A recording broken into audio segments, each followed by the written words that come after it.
কল্পনা করুন, পৃথিবী একেবারে বরফে ঢেকে গেছে, আর মানুষের বেঁচে থাকার একমাত্র উপায় হচ্ছে একটা চলন্ত ট্রেন, যা কখনো থামে না। আজকের ভিডিওতে আমরা কথা বলবো সোনোপাই রেসার নামক সিনেমার উপর। এই সিনেমা শুধু একটা অ্যাকশন থ্রিলার নয়, বরং এর মাধ্যমে ক্লাস বিভাজন, বেঁচে থাকার লড়াই এবং মানব প্রকৃতির গভীর বিশ্লেষণও দেখা যায়। সিনেমার কাহিনী 2031 সালে, যখন পৃথিবী সম্পূর্ণ বরফে ঢেকে যায়। মানবতা বেঁচে থাকে শুধুমাত্র একটি চলন্ত ট্রেনের উপর, যার নাম সোনোপাই রেসার। এই ট্রেনটি পৃথিবীকে একে অপরকে ঘিরে ঘুরে চলেছে একটানা, কখনো থামে না। তো বন্ধুরা, আজকে এমনই এক গল্প শোনাতে যাচ্ছি আপনাদেরকে। তো চলুন শুরু করা যাক। মুভির শুরুতেই আমাদের জানানো হয় বিগত 7 বছর ধরে পৃথিবীর উষ্ণতা এতই বৃদ্ধি পেয়েছে যে পৃথিবী মানুষের বসবাসের অযোগ্য হয়ে উঠেছে। বিজ্ঞানীরা তাদের তৈরি সিড ব্লু 7 নামক একটি রাসায়নিক পদার্থ পৃথিবীর উপরে বায়ুমণ্ডলে প্রয়োগ করে, যার ফলে পৃথিবীর টেম্পারেচার কমতে শুরু করে। টেম্পারেচার কমতে কমতে এমন এক পর্যায়ে এসে পৌঁছায় যে পুরো পৃথিবী একটা বরফের গোলায় পরিণত হয়। এতটাই কমে গিয়েছে যে কোনো জীবজন্তু সেখানে বসবাস করতে পারবে না। মানুষ এই ঠান্ডা সহ্য করতে না পেরে মারা যায়। এই সময় এক কোম্পানি অ্যাডভান্স একটি ট্রেন তৈরি করে, যার ভিতরে নর্মাল টেম্পারেচার থাকে। সেই ট্রেন বেঁচে থাকা কিছু যাত্রীদের নিয়ে তার যাত্রা শুরু করে, যা বিগত 18 বছর ধরে এই ট্রেনটি প্রত্যেক মিনিট প্রত্যেক সেকেন্ড চলে আসছে, যা কখনোই দাঁড়ায় না। এই ট্রেনের ভিতর প্রয়োজনীয় সব রয়েছে, যেমন স্কুল, কলেজ, হসপিটাল, গাছপালা, সব কিছুই। ট্রেনটি যে ট্র্যাকের উপর দিয়ে চলে তা সম্পূর্ণ এক পাক ঘুরতে 1 বছর সময় লাগে। এখান থেকে শুরু হয় মূল গল্প। ট্রেনকে অনেকগুলি বিভাগে বিভক্ত করা হয়েছিল। এখানে আমরা জানতে পারি কিছু মানুষ এই ট্রেনে টিকিট ছাড়াই উঠে পড়েছিল। তাদের মূলত ফিলোডার্স বলা হতো। তাদের সাথে এই ট্রেনে প্রচুর খারাপ ব্যবহার করা হতো। ধনী ব্যক্তিদের জন্য ট্রেনে বিভিন্ন রকম সুযোগ সুবিধা রয়েছে এবং আরামের জিনিসপত্র উপস্থিত ছিল। অপরদিকে ফিলোডার্সদের জন্য ঠিকমতো খাবার দেওয়া হতো না। এখানে আমরা দেখতে পাই খাবার হিসেবে তাদের কিছু পোড়া বার দেওয়া হয়, যাকে তারা প্রোটিন বার বলে, এবং এটাই তাদের প্রত্যেক দিনের খাবার ছিল। এরপর দুটো গার্ড এসে ফিলোডার্সদের মধ্য থেকে 2জন ভায়োলিন আর্টিস্টকে জিজ্ঞাসা করে তারা ইকোনমিক ক্লাসের মানুষের জন্য ভায়োলিন বাজাতে পারবে কিনা। সেখানে থাকা একজন বৃদ্ধ ব্যক্তি জানান তিনি ভায়োলিন বাজাতে পারেন। গার্ড তাকে সেখান থেকে নিয়ে যেতে চায়, কিন্তু সেই ব্যক্তি তার ওয়াইফকে ছেড়ে এখান থেকে যেতে চায় না। তখন গার্ডরা তার ওয়াইফের হাত ভেঙে তাকে জোর করে সেখান থেকে নিয়ে যায়। পরের সিনে আমাদের কার্টিস এবং এডগারকে দেখানো হয়, যারা যাত্রীদের প্রোটিন বারে কিছু একটা খোঁজার চেষ্টা করছিল। তখনই তাদের পাশে দাঁড়িয়ে থাকা তানিয়া বলে, তোমরা যা খোঁজার চেষ্টা করছো তা আমার ছেলের প্রোটিন বারে আছে। আসলে তার মধ্যে একটা ক্যাপসুল ছিল, যাতে একটা হিডেন মেসেজ লেখা ছিল। সেই মেসেজ সামনের কম্পার্টমেন্ট থেকে কেউ একজন পাঠিয়েছিল। ফিলোডার্স তাদের এই দূর অবস্থায় খুবই বিরক্ত হয়ে উঠেছিল। কার্টিস তাদের সবার লিডার ছিল এবং এডগার সেকেন্ড ইনম্যান ছিল। গত 2 বছর ধরে তারা নিজেদের অধিকারের জন্য লড়াই করার চেষ্টা করেছিল, কিন্তু তারা এ কাজে কখনো সফল হননি। এখানে আমরা জিন নামের অপর এক ব্যক্তিকে দেখতে পাই। কার্টিস তার সাথে সমস্ত সমস্যা নিয়ে আলোচনা করছে। জিন তাকে জানায় এবারে ক্যাপসুলে ন্যামো নামক এক ব্যক্তির সম্পর্কে বলা হয়েছে। সে ব্যক্তি এই ট্রেনের ইন্টেরিয়ার ডিজাইন করেছে। বর্তমানে তাকে বন্দি করে রাখা হয়েছে।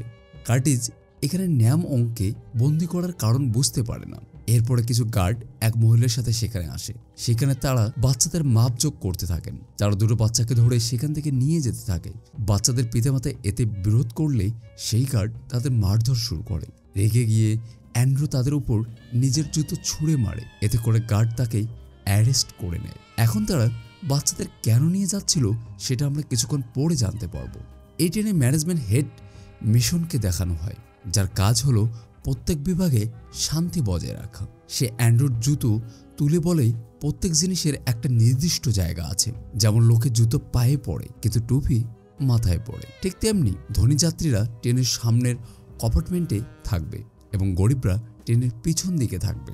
অ্যান্ড্রুকে শাস্তি দেওয়ার জন্য মেশন তার হাত ট্রেন থেকে বাইরে বের করে দেয়। বাইরে এতই ঠান্ডা থাকে যে কিছু সময়ের মধ্যেই তার হাত জমে যায়। এরপর তার জমা হাত হাতুড়ি দিয়ে ভেঙে দেয়। এই ঘটনা দেখে ফিলোটার্সদের ধৈর্যের সীমা অতিক্রম করে। এরপর কার্টিস এবং হেডগার্ড ফিলোটার্সদের সাথে নিয়ে গার্ডদের উপর হামলা করার পরিকল্পনা করে। কার্টিসের মনে হয় গার্ডদের বন্দুকে প্রাকৃতপক্ষে কোনো গুলি থাকে না, কিন্তু কার্টিস এ ব্যাপারে শিওর ছিল না। তাও সে রিস্ক নেওয়ার জন্য প্রস্তুত হয়ে যায়। হামলার আগে সে ক্রোনো নামক এক ড্রাগ বক্সে ভরে নিজের সাথে রাখে। এরপর গার্ড খাবার দিতে এলে তাদের উপর হামলা করে এবং বন্দুক নিজের মাথার উপর রাখে। যখন সেই গার্ড তার ওপর গুলি চালায় না, কার্টিস বুঝে যায় আসলে বন্দুকে কোনো গুলিই নেই। তখন সে গার্ডদের মারে এবং দরজা ভেঙে সামনের কম্পার্টমেন্টে চলে যায়। সবার প্রথমে সে সেখানকার জেল কম্পার্টমেন্টে যায়। সেখানে তার আলাপ হয় ন্যামওয়েংয়ের সাথে। ন্যামওয়েং ড্রাগ অ্যাডিক্ট ছিল, তার মেয়ে ইওনা তার সাথেই ছিল, সেও কিন্তু ড্রাগ অ্যাডিক্ট ছিল। ন্যাম জানায় সে তাদের সাহায্য করবে, কিন্তু তার বদলে প্রত্যেক কম্পার্টমেন্ট খোলার জন্য তাকে 2টো করে ড্রাগ দিতে হবে। কার্টিস এই প্রস্তাবে রাজি হয়ে যায়। এরপর নেম তাদের সামনে কম্পার্টমেন্ট খুলে দেয়। সামনের কম্পার্টমেন্ট গিয়ে সবাই বহু বছর পর প্রথমবার সূর্যের আলো দেখতে পায়। এই মুহূর্তের জন্য তারা সবাই খুব আনন্দিত হয়, কিন্তু পরক্ষণে তারা হতাশ হয়ে যায়, কারণ তারা দেখে বরফ এখনো ছড়েনি, সবকিছু ঠিক আগের অবস্থাতে রয়েছে। এরপর তারা রান্নাঘরের বিভাগে যায়।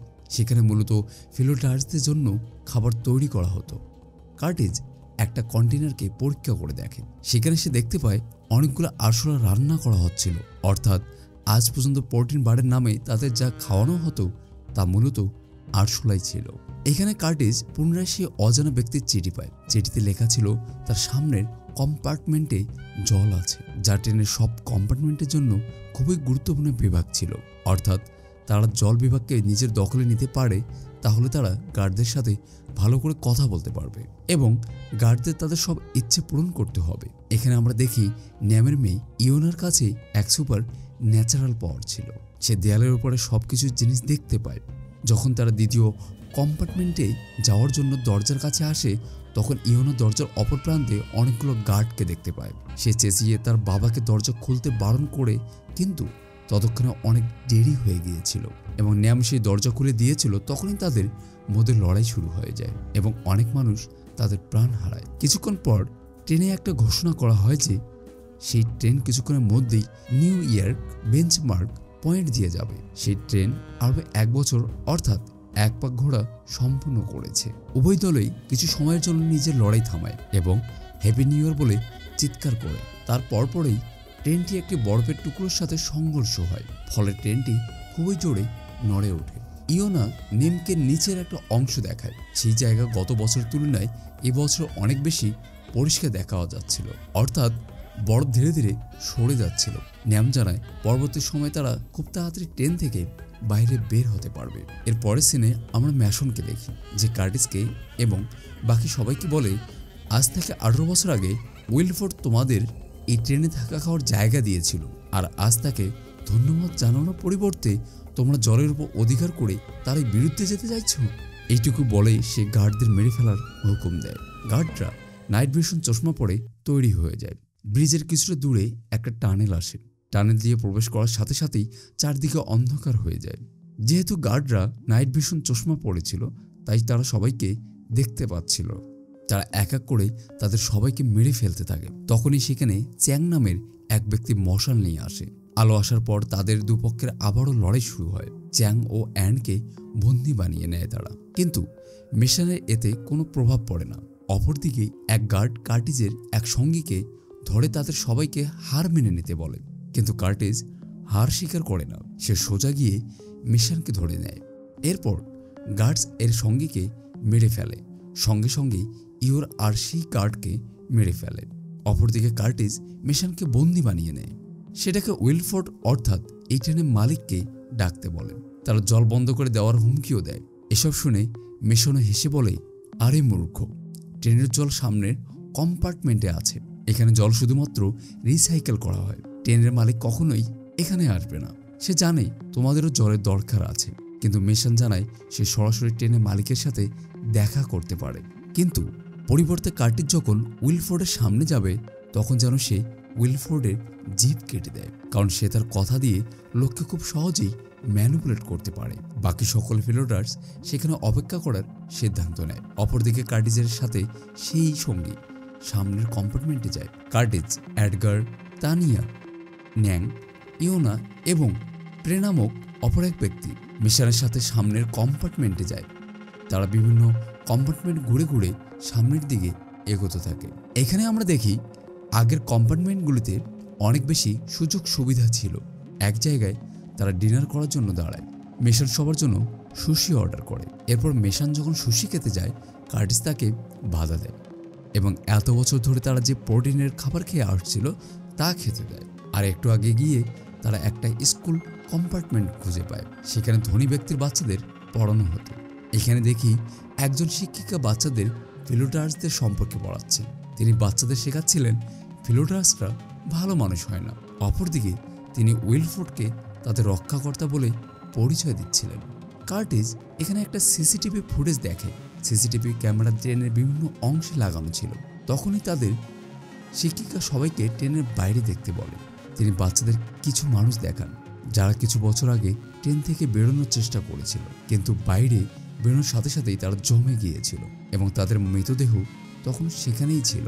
এরপর শিক্ষিকা বাচ্চাদের বলে যদি এই ট্রেনটি সেখানে দাঁড়িয়ে যায় তাহলে তারা মারা যাবে, এমনকি যদি তারা বাইরেও যায় তখনও তারা মারা যাবে। তাই এই ট্রেনেই তাদের ঘর, এখানেই তাদের থাকতে হবে। তখনই এক ব্যক্তি টলি করে বাচ্চাদের জন্য ডিম নিয়ে আসে। সে কার্টিসকেও একটা ডিম দিয়ে চলে যায়। তারপর আমরা দেখি সেই বৃদ্ধ ভায়োলিন আর্টিস্ট সবার জন্য ভায়োলিন বাজাচ্ছে। পরের সিনে সেই ব্যক্তি ডিমের টলি নিয়ে পিছনের কম্পার্টমেন্টে যায়। গরিব ব্যক্তির ডিম দেখে অবাক হয়ে যায়। তারা ভাবত ডিম এবং মুরগির মাংস অনেকদিন আগেই শেষ হয়ে গিয়েছিল। তখনই সেই ব্যক্তি তার টলি থেকে বন্দুক বের করে তাদের উপর গুলি চালাতে থাকে। সেই ট্রেনের মধ্যে আরও অনেক বন্দুক ছিল। সেখানে থাকা গার্ডরা এক এক করে বন্দুক নিয়ে নেয় এবং গরিব ব্যক্তিদের উপর হামলা শুরু করে দেয়। অপরদিকে সেই শিক্ষিকাও তার বন্দুক বের করে গুলি চালাতে শুরু করে। কার্টিস ছুরি ছুঁড়ে সেই শিক্ষিকাকে মেরে ফেলে। এরপর কার্টিস সিসিটিভি ফুটেজে দেখে উইলিয়ামকে গান পয়েন্টে রাখা হয়েছে ও উইলিয়ামের উপর গুলি চালিয়ে দেয়। উইলিয়ামকে মারা দেখে কার্টিস খুব রেগে যায় এবং রেগে গিয়ে সে মেশানকে মেরে ফেলে। এরপর কার্টিস এবং বাকি সবাই সামনের কম্পার্টমেন্টে এগোতে থাকে। তারা দেখতে পায় ধনী ব্যক্তিদের জন্য কত বেশি সুযোগ সুবিধা রয়েছে। তাদের কাছে beauty parlour, dentist, swimming pool, এমনকি থাকার জন্য বেডরুমও ছিল। কিন্তু সেখানে গরিব ব্যক্তিদের জন্য কিছুই ছিল না। আগে এগিয়ে ন্যামের দরজা খুলতে একটু দেরি হয়ে যায়, ফলে গার্ড সেখানে পৌঁছে যায় এবং তাদের মধ্যে মারপিট শুরু হয়। সুযোগ বুঝে কার্টিস ফ্রাঙ্কের বুকে ছুরি মেরে তাকে সেখানে মেরে ফেলে।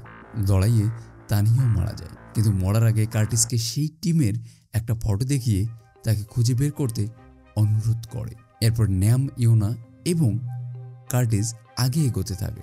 এক এক করে তারা বিভিন্ন ক্লাস অতিক্রম করে ইঞ্জিন রুমে চলে যায়। সেখানে উইলফোর্ড থাকতো, কিন্তু ন্যাম সেই দরজা খুলতে পারে না। রেগে গিয়ে সেই দরজায় বারবার ধাক্কা দিতে থাকে। কিছুক্ষণ পরে ক্লান্ত হয়ে সে সেখানে বসে পড়ে। তখন ন্যাম তাকে একটা সিগারেট দেয়। সিগারেট টান দিতে দিতে কার্টিস ন্যামকে তার এক গল্প শোনায়। সে বলে যখন 18 বছর আগে তারা প্রথমবার ট্রেনে উঠেছিল তখন তাদের কাছে 1 মাস পর্যন্ত কোনো খাবার জিনিস ছিল না। খেতে না পেয়ে সবার এমন অবস্থা হয়েছিল যে তারা একে অপরকে কেটে খেতে শুরু করেছিল। বাচ্চাদের সবাই খুব পছন্দ করত, কারণ তারা অনেক বেশি সুস্বাদু ছিল। সে জানায় একদিন এক ব্যক্তি একটা বাচ্চাকে কাটার জন্য এগিয়ে আসে। তখনই এক দ্বিতীয় ব্যক্তি তার হাত কেটে সেই ব্যক্তিকে খাওয়ানোর জন্য দেয়। তা দেখে বাকিরাও নিজের হাত পা কেটে একে অপরকে দিতে থাকে। তার 1 মাস পরেই উইলফোর্ড সবাইকে প্রোটিন বার দিতে শুরু করে। এরপর তারা একে অপরকে কেটে খাওয়া ছেড়ে দিয়েছিল। এরপর স্কপ কেঁদে কেঁদে জানায় সেদিন যে ব্যক্তি বাচ্চাটাকে খেতে দিয়েছিল সেটি আর কেউ না, ও নিজেই ছিল এবং সেই বাচ্চাটা ছিল এডিগার। তাই বর্তমানে কার্টিস উইলফোর্ডের থেকে জবাব চায় সে কেন এমন কাজ করেছিল, কেন সে তাদের পর্যাপ্ত খাবার দেয়নি যাতে তারা একে অপরকে খেতে প্রস্তুত হয়ে গিয়েছিল। এরপর নেম তাকে নিজের পরিকল্পনা বলে। নেম জানায় প্রকৃতপক্ষে তার নিজের নেশার জন্য ক্রোনেল ড্রাগ দরকার ছিল না। ক্রোনেল ড্রাগ একটি বিস্ফোরক পদার্থ, এটা তার বোম বানানোর জন্য প্রয়োজন ছিল। সে আরও জানায় গত 18 বছর ধরে সে এই এলাকা পর্যবেক্ষণ করেছে। সেই এলাকা থেকে বরফ অনেকটাই সরে গেছে, অর্থাৎ ট্রেন থেকে বেরিয়ে বাইরে তারা জীবন কাটাতে পারবে। এটুকু বলে সে ক্রোনেলে আগুন জ্বালাতে যায়। ঠিক তখনই সেখানে উইলফোর্ডের সেক্রেটারি এসে নেমকে শ্যুট করে দেয়। সে কার্টিসকে তার সাথে উইলফোর্ডের কাছে নিয়ে যেতে চায়। এখানে আমরা প্রথমবারের জন্য উইলফোর্ডকে দেখতে পাই। উইলফোর্ডের সাথে কার্টিসের দেখা হওয়ার পর আমরা খুব অবাক করা একটা ঘটনা জানতে পারি। আমরা জানতে পারি এসব কিছুর জন্য উইলফোর্ডই দায়ী ছিল। এমনকি কার্টিসের কাছে যে মেসেজ আসতো তাও উইলফোর্ডই পাঠাতো। উইলফোর্ড জানায় যখনই জনসংখ্যা বৃদ্ধি হয় তখনই তারা ভারসাম্য বজায় রাখার জন্য এমনই কিছু করে। তিনি আরও জানান কার্টিস প্রথম ব্যক্তি যে ট্রেনের সমস্ত কম্পার্টমেন্টে ঘুরে এসেছে। তিনি বলেন প্রতি 4-5 বছর পর এমন একটা বিবর্তনের প্রয়োজন আছে, কিন্তু যদি তিনি তাদের সবাইকে ইচ্ছে মতো খাবার দিতেন তাহলে তাদের চাহিদা আরও বেড়ে যেত। তারা সন্তানের জন্ম দিত এবং তার জন্য জনসংখ্যা আরও বেড়ে যেত। তার পক্ষে অত কিছু সামলানো সম্ভব ছিল না। উইলফোর্ডের মতে যে সবথেকে বেশি শক্তিশালী এই পৃথিবীতে তারই বেঁচে থাকার অধিকার রয়েছে। এরপর উইলফোর্ড ফোন করে সেই ডিম নিয়ে যাওয়া এক ব্যক্তিকে ফিলোটার্সদের 75% যাত্রীকে মেরে ফেলার আদেশ দেন। সেই ব্যক্তি ঠিক তেমনই করে। কার্টিস তাদের চিৎকার শুনতে পায়। সে খুবই রেগে যায়, কিন্তু সে কিছু করতে পারে না। উইলফোর্ড বলে তোমরা অনেক বেশি গরিব, তোমাদের সোর্স অনেক কম, তাই এমন করাটা অনেক প্রয়োজনীয় ছিল। এরপর উইলফোর্ড কার্টিসকে তার জায়গা নিতে বলে। উইলফোর্ড জানায় তার এখন অনেক বয়স হয়েছে, তার পক্ষে এত কিছু সামলানো সম্ভব নয়। অপরদিকে ইয়োনা এবং নেম তখনও দরজা খোলার চেষ্টা করছিল। তখন এই ফার্স্ট ক্লাসের লোক তাদের উপর হামলা করার জন্য এগিয়ে আসে।